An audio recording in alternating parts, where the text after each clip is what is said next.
obviously shouldn't not even talk about playing the game. You should just travel down the clock.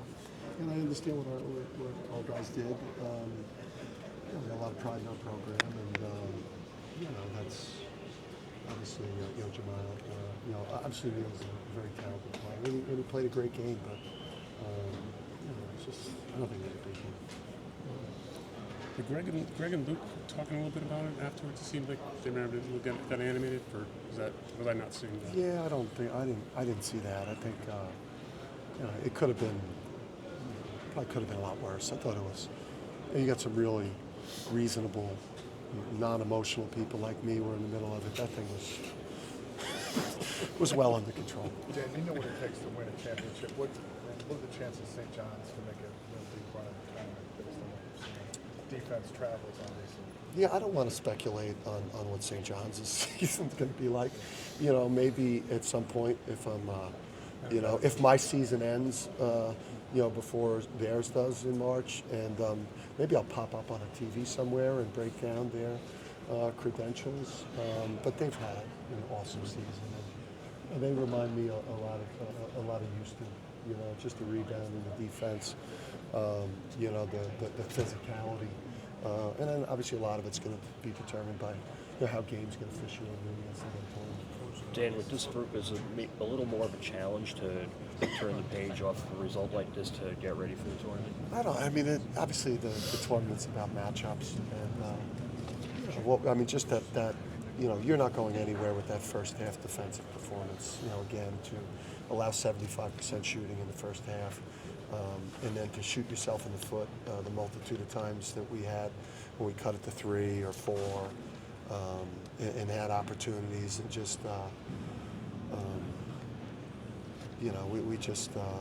we'll turn the page now, and I do think that this team is built potentially to play better in an NCAA tournament, just because the games are much different than these brutal Big East games. These games are brutally physical. So I think that the NCAA tournament offers us, some optimism. I know you have to review tape, but on that 75% first half shooting, do you think that it was a lack of defensive effort, bad defenses, or do you think it was just more lucky bounces, lucky shots? No, we've been bad. Minus Stevie. Stevie had my man Stevie had the one that almost wedged and popped in.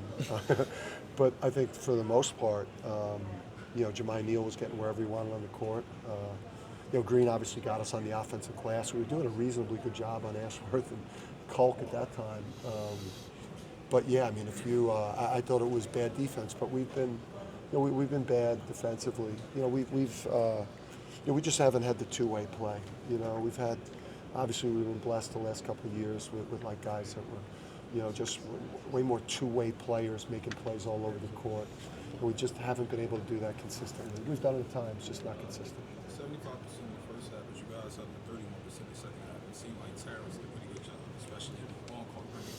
I know you kind of been harping on the defense, but can you take anything away from that second half and maybe look at it on film and encourage your guys and gain confidence from that? Taras, he kind of wasn't ready to go, so in the first half, so he picked up the 2 fouls. But even before the 2 fouls, he was, just like a little bit behind things. But his second half minutes, he played great up until he started, cramping and limping, and then we went back to Sampson. But he's got to be able to put 2 halves together. This is the 5th time McDermott's going to be playing for a Big East championship. You coached against him in the tournament when you were a roadie, and he was building this Creighton program. What have you seen about that program and how he's done it that makes them so formidable? Yeah, one, it helps you have Culk Brenner for 5 years. That's a pretty good one, right? That kid's an amazing player, but I think, he's an excellent offensive coach, but what Kalkbrenner, the defensive scheme that they put around Kalkbrenner is very hard to deal with. It's hard to deal with in tournament play on short prep. That drop with the way they blanket the three-point line. We're one of the highest assist teams in the country. They force you to play one-on-one a lot, where they blanket the line and make you play versus that drop. And we made some really, really horrible decisions, versus the drop, where it was in Omaha, we were really, really smart versus the drop. You mentioned at the beginning that if a 5-point per game score scores 17 at halftime, you're not going to win too many games. Was there anything that Jason did that surprised you, the players or yourself? I mean, his development. I mean, he's become a much better player. I mean, he made a three out on the offensive glass. He posted us. He cut us. Some of them were mistakes, obviously. Yeah, I mean, I don't wanna, he's improved a lot, and he knows he's got an identity. He knows how he should play, and he sticks to his identity. And Neil hurt you bad in the first game too. Is it just About 5 minutes left tough on the matchup for you guys for whatever reason? Yeah, I mean, Neil, he's a guy you got to guard early. I mean, we guarded him really well in Omaha. We let him get the things exactly we didn't want. Straight line drives, clean looks at threes. To start the game, he got, him and Green got off, and it wasn't a good feeling to be down 11 at halftime, and we were doing. I don't even know if we were doing that good of a job on Kalkbrenner and Ashworth, because maybe those other guys were open and they didn't have to shoot. Dan, Creighton, they do your offense. They push you to the end of the shot clock quite a bit. They've done it a couple times this year. Is that Kalkbrenner effect, or is that just sort of the way that they play defense? No, I mean, if you first half, I mean, versus that defense, points per possession, we were in a really good spot. Alex. This team couldn't afford Alex to get the third foul and the fourth foul. Obviously, we needed him in the second half more out there. And then just in some of the zooms and some of the jooms and the DHOs, where we were able to get downhill at Kalkbrenner, I thought that we were just wild. We were jumping into him and throwing shots up at the basket and never looking at the roller and never landing and playing off 2 feet and hoping to get bailed out by the officials. And, we just took a really immature approach in the second half. And despite the way your defense is your pedigree and championship muscle memory, that you're a team that higher seeds are not going to want to see.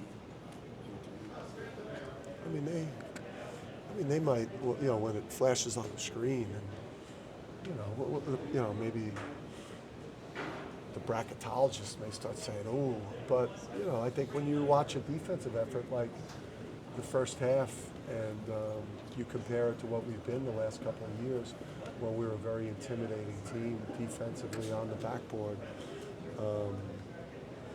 Eventually they're going to pull up the synergy.